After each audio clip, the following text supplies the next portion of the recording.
เอาพี่กำพอง ไอ้พงพง สวัสดีครับ ว้ยนั่งแคทเลขอยู่ติ คัดอยู่นี่กำลังคัดอยู่ ได้แล้วว่า คัดอยู่ เอา นี่ คักดิ คัดนี่นั่งคัดกูก็คักแล้วนี่ เด็กเขาว่าดังได้อ่านพงช่วงนี้ ดังแล้ว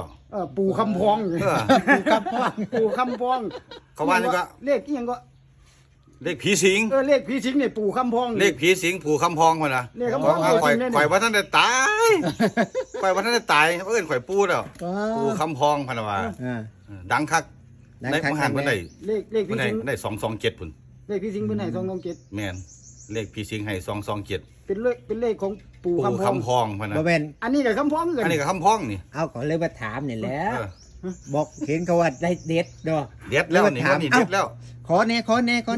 ตัวใด งวดนี้เด็ดแล้วนี่ ตัวใด คัดมาให้แล้วเน้นๆคักๆแล้ว มี มีหยัง ฝ้าวตรวจ เตรี ปาย ม กาได้ไปไม่ต่อย อืม เก้าหา ดอก เก้าหา 95 เก้าหก 96 เด็ดสุดคือ ฮะ นี่หยังก็บอกดัง เว้ย หนึ่ง 1 ฮะ 15 ถ้าออกหาหนึ่งถือว่าผิด เอ้าว้าวแล้ว แม่น ๆไม่ต้องกลับติ แม่น บ่ต้องครับ เราฝากวางสั่น 15ตัวเดียว แม่นเราฝากวางสั่น ไม่ต้องกลับ 15 ปู่คำพอง ครับ ได้มาแต่ใส่ ปู่คำพอง อาจารย์กว้าง